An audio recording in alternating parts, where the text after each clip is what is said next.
Olá pessoal, vamos dar início a mais uma aula da nossa série sobre macroeconomia para day trade. Hoje iremos falar sobre relação de PIB e inflação. Antes de continuarmos, gostaria de pedir para quem não for inscrito no canal que se inscreva, que assine o sino das notificações, comenta o que você está achando dos vídeos e se inscreve também lá no canal do Telegram, onde você tem acesso ao material dessa aula e você pode tirar dúvidas diretamente comigo pela seção de comentários. Bom, vamos continuar.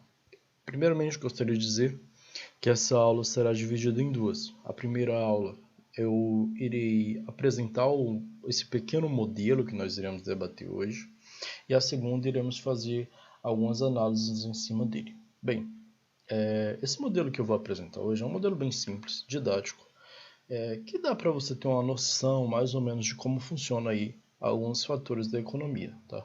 Não é algo extremamente sofisticado, mas é algo que já bota a cabeça para pensar. Tá? Vamos lá.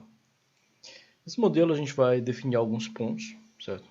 Definiremos demanda, definiremos oferta, taxa de juros, para que depois possamos juntar tudo. Inicialmente, eu gostaria de definir a demanda, certo? A demanda sendo, portanto, meu PIB, certo? O meu PIB em função da demanda num determinado período, ou seja, isso aqui, esse T é o YT, ou seja, o PIB num determinado ano, por exemplo, num determinado mês, se T é apenas um indexador temporal, seria igual ao meu PIB natural, ou seja, aquele PIB no longo prazo, que a economia tende aí, que é função apenas dos fatores de produção, capital e trabalho. E também, sendo o meu PIB função da minha taxa de juros real, né, da minha taxa de juros real em determinado período, e da minha taxa de juros natural, da minha taxa de juros real natural, certo? Que seria a taxa de juros que iguala a demanda e oferta da economia. Tá?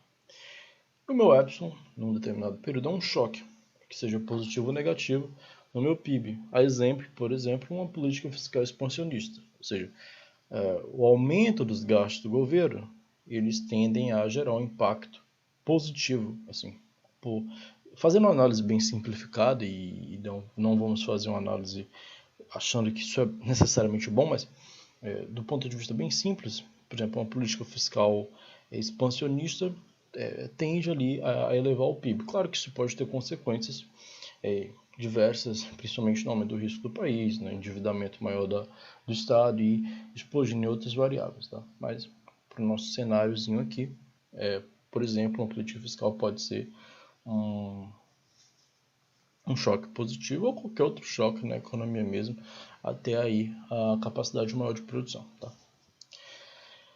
Bom, e esse alfa aqui, ele vai ser a sensibilidade que a minha economia, ou seja, a minha demanda, ela vai ter a diferença entre a minha taxa de juros real e a minha taxa de juros natural, ou seja, quão sensível o meu PIB vai ser a variações nessa taxa de juros real. E veja bem, aqui estamos com um sinal negativo, mostrando, indicando o quê? Que o PIB, no caso a demanda, né, a demanda agregada, ela está negativamente correlacionada à taxa de juros. Como assim? Se a minha taxa de juros real sobe, a minha demanda por bens e serviços cai. E isso está bem expresso aqui nessa equação. E vice-versa, ou seja, se a minha taxa de juros cai, minha taxa de juros real, a minha demanda por bens e serviços aumenta e o meu PIB tende a crescer. Tá? Bom, vamos definir agora o que seria a taxa de juros real. Então, a gente já falou isso anteriormente, mas eu vou relembrar aqui. Minha taxa de juros real vai ser dada pela minha taxa de juros nominal, ou seja, a minha taxa de juros real em um determinado período, RT, vai ser dada pela minha taxa de juros nominal, IT, menos, certo? A minha expectativa de inflação para o próximo período, ou seja, a taxa de juros real hoje é a minha, por exemplo, né? a minha taxa de juros menos a expectativa de inflação, por exemplo, para o futuro, ou a própria inflação do presente. A gente pode sintetizar também apenas como sendo a taxa de juros real, sendo a taxa de juros nominal menos a inflação. Se a gente está projetando o PIB, né, para frente, a gente pode considerar também a expectativa de juros de inflação, para o próximo período, fazendo impacto, né, na próxima leitura de PIB. Tá? Mas, grosso modo, aqui seria isso, minha expectativa. Ou seja, por que é a minha expectativa? Porque a gente só vai saber de fato qual é a inflação lá na data que sair o resultado. Tá? E aqui a gente vai utilizar uma equaçãozinha bem didática, que é a curva de Phillips, tá? Para definir a inflação. E como é que a gente define a inflação, tá? A gente vai definir a inflação da seguinte maneira: π, que é a inflação, seria igual à minha expectativa da inflação para a data atual, ou seja, por exemplo, a inflação de hoje é a expectativa da inflação para hoje, ontem, ou seja, imagina que ontem eu esperava que a inflação de hoje fosse 5%. Então hoje a inflação vai ser essa expectativa de 5%, mais o que?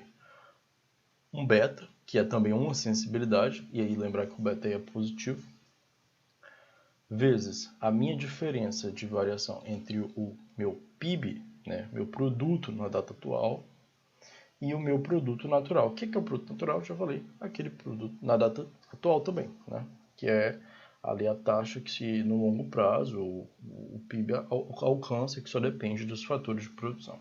Tá? E, né, um choque também, que pode ser positivo ou negativo, na inflação. O que pode ser um choque de inflação? Bom, um choque de inflação pode ser, por exemplo, a restrição da oferta de petróleo. Se você tiver aí uma restrição na oferta de petróleo, você tende a aumentar a inflação. Se você tiver uma restrição de oferta de alimentos, por exemplo, uma grande seca, uma perca de safra, você tende a aumentar a inflação. Então, esse Y, né, que está aí, YT, na determinada data, ele vai ser o choque, um determinado choque que tenha positivo ou negativo. A gente também pode ter, por exemplo, um aumento da produção de petróleo, derrubando o preço do petróleo e diminuindo a inflação, porque vai diminuir o preço dos combustíveis. A gente pode ter também um aumento da produção de alimentos, diminuindo o preço do alimento, tendo impacto positivo na inflação, ou seja, diminuindo a inflação, né? Então, seria aqui um choque, né? Então, a gente pode avaliar também que se essa diferença aqui, né, se for positivo, ou seja, ela for se o meu PIB, né, no momento for maior que o meu PIB natural, o meu custo marginal de produção aumenta, o que vai fazer as empresas aumentar o preço dos seus produtos. E o que é o custo marginal de produção? É o custo mínimo ali, né, para produzir uma unidade. Tá? Então, se esse custo aumentar, automaticamente a empresa vai ter que subir seus preços para manter sua margem de lucro. Tá? A gente também pode definir assim a inflação, certo? Como sendo a expectativa de inflação, como a gente já viu, mas aqui só a expectativa mesmo de inflação, menos, né, um beta, que também vai ser o mesmo beta daqui, tá? Só que nesse caso aqui vai ser com sinal negativo, ou seja, da minha taxa de desemprego, certo? Isso era a diferença da minha taxa de desemprego menos da minha taxa de desemprego natural, mais o mesmo choque, Y, tá? Bom, e aqui, que essa aqui é a definição mais clássica da curva de Phillips, que demonstra ali a relação inversa, né, entre taxa de desemprego e inflação. Por quê? Veja bem, se essa diferença aqui, se a minha taxa de desemprego, né, se a minha taxa de desemprego atual for menor que a minha taxa de desemprego natural, o que vai acontecer? Vamos ter aqui um valor negativo, multiplicando pelo sinal negativo, vai dar positivo, eu vou ter um aumento da minha inflação, ou seja, porque a minha taxa de desemprego está menor que a minha taxa natural, ou seja, o mercado de trabalho está muito aquecido, e a gente sabe que quanto menor a taxa de desemprego, maior vai ser a minha inflação. Isso é uma definição clássica, né? E o contrário também, se eu tiver com a taxa de desemprego alta, ou seja, o meu Mi for maior que o meu Mi natural, aqui vai ser um valor positivo, com negativo vai impactar negativamente na inflação, ou seja, a inflação vai diminuir porque a minha taxa de desemprego vai estar alta, ou seja, porque logo, se eu tenho uma taxa de desemprego alta, menos pessoas trabalhando, menos pessoas com dinheiro, menos pessoas consumindo, a atividade econômica retrai, tá? Sendo, portanto, esse fator aqui essa parcela, na verdade, da minha equação, representando o desemprego ciclo, tá bom? E vamos definir aqui nosso juros nominal, tá? Utilizando aqui também outra equaçãozinha famosa, que é a equação de Taylor, tá? Então, aí bem didática para a gente começar a pensar em taxa de juros, tá? Vamos lá. Os bancos centrais usam algo, digamos assim, os bancos centrais usam versões com anabolizantes desses modelos, tá? Não são esses modelos utilizados pelos bancos centrais, mas eles usam versões mais robustas, mas que nos primórdios começaram a surgir dessas linhas de pensamento. Bom, quem vai ser minha taxa de juros nominal? Vai ser a minha inflação no período atual, mais a minha taxa de juros real natural, mais um θ, que isso aqui também vai ser a sensibilidade da taxa de juros o quê? A diferença entre a inflação atual e a meta de inflação, certo? Então veja bem, quanto maior a minha inflação, a diferença entre a minha inflação atual e a minha meta de inflação, maior tenderá a ser a minha taxa de juros. Ou seja, vamos supor que o Banco Central bom uma meta de 4 e a inflação seja 6. Automaticamente, a taxa de juros vai receber um impacto positivo. Agora, vamos supor que a meta de inflação seja 4 e a inflação venha 3. Automaticamente, a taxa de juros vai receber um impacto negativo, ou seja, diminuindo a taxa de juros. A gente vê que quanto maior a minha inflação, também maior a minha taxa de juros. Tá? Aqui nós vamos ter um lambda também, considerando que a diferença entre o PIB atual menos o PIB natural, ou seja, verificando que quanto maior o meu PIB atual, certo? Quando ele começa a crescer demais, o Banco Central vai acabar tendo que subir juros, exatamente para quê? Para controlar a inflação. O Banco Central sobe os juros para controlar a inflação e também quando o meu PIB está muito baixo, ou seja, ele está abaixo do meu PIB natural, ele acaba que faz o quê? Essa diferença vai dar negativo, ou seja, e ele vai cortar juros, ou seja, os juros vão diminuir, na verdade, para que se possa estimular a economia. Esses dois parcelos aqui da nossa equação, tanto esse θ como esse lambda, eles vão dizer se o Banco Central está mais propício a mexer nos juros pela inflação, por variações da inflação, ou por variações no PIB, tá? E alguns bancos centrais vão responder mais à inflação, porque eles têm uma expectativa de inflação bem controlada, como é o nosso Banco Central brasileiro. E outros bancos centrais, como o Banco Central americano, vão estar olhando mais aqui na questão do PIB, tá? Porque eles têm uma meta de manter o PIB crescendo. Tá? E esse π asterisco t, que não é uma multiplicação, tá, gente? É só a meta de inflação no período atual, ou seja, qual a inflação a taxa de inflação que o Banco Central está buscando, certo? Então, se vier acima da meta, ele vai subir os juros para tentar trazer essa inflação, controlar a demanda, né? Se eu subo os juros, a gente já viu lá em cima, se eu subo meus juros nominal, eu subo meu juros real também. Logo, dessa forma, o que vai acontecer? Eu vou retrair a atividade econômica. Então, se eu retrair a atividade econômica, automaticamente ali eu tendo a diminuir minha inflação, tanto por diminuição da demanda também, isso como também eu posso trazer aumentar o meu desemprego, né? E também diminuir a minha inflação, como a gente viu mais acima, tá bom?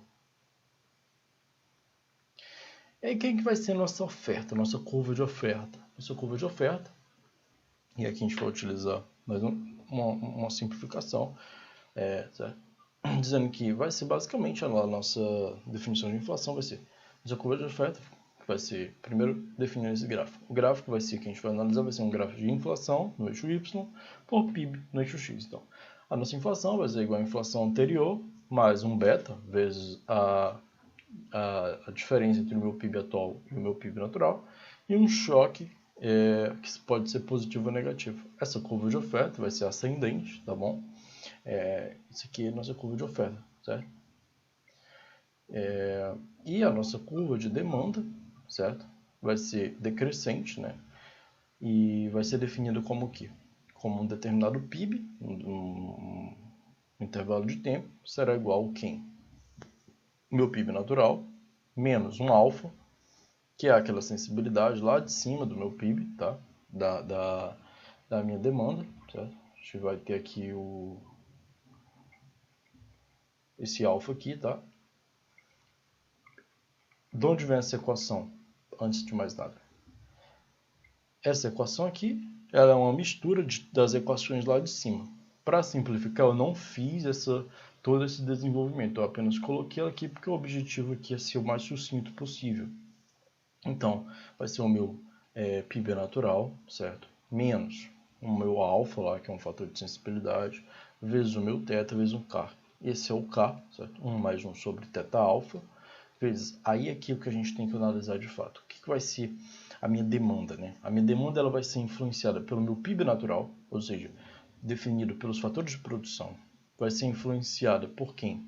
Pela diferença entre a minha inflação atual e a minha expectativa de inflação e um choque em T vezes o meu K também. E aí, os 3 pontos que a gente tem que analisar é exatamente esses aqui, né? Não as constantes, mas as diferenças. Ou seja, quanto maior, a gente pode avaliar, quanto maior a minha inflação, em algum momento vai gerar uma diminuição do meu PIB, porque essas constantes aqui são positivas. Ou seja, se eu obter aqui um valor negativo, eu vou impactar negativamente o meu PIB. Também, se eu tiver um choque positivo, eu vou ter o quê? Um PIB crescendo. Se eu tiver um choque negativo, como, por exemplo, ali, a pandemia. Né? A pandemia foi um choque extremamente negativo para o PIB, porque as empresas não poderiam produzir, e acabou que isso aqui sendo extremamente negativo e trazendo o PIB para baixo, tá bom? Então, nesse sentido. Então, essa aqui seria a nossa curva de demanda, tá? Por que a inflação, né, gente, ela faz o PIB diminuir? Pelo seguinte, quando a minha inflação sobe, a gente já viu, o Banco Central vai subir juros de acordo com essa equação aqui, certo? De acordo com essa equação, se a minha inflação sobe, o Banco Central vai subir os juros. Se ela está acima da meta, ou se mesmo que ela suba, esse valor vai subir e ele vai ter que subir juros. Se o Banco Central sobe juros, certo? Automaticamente, o que acontece? A atividade econômica cai, porque a atividade econômica ela está lá, quando a gente vai ver lá em cima, certo? Se eu subo meus juros nominal, eu também subo meus juros real. E a gente pode avaliar aqui novamente que o meu PIB, no aspecto da demanda, ele está negativamente relacionado à taxa de juros real, ou seja, quanto maior a taxa de juros real, menor meu PIB, tá bom? Então é isso que a gente vai passar por hoje. Na próxima aula nós vamos analisar, por exemplo, fazer a segunda análise desse modelinho, vendo o que acontece quando nós temos uma política fiscal ou monetária expansionista ou contracionista, tá bom? Agradeço pela audiência e até a próxima aula.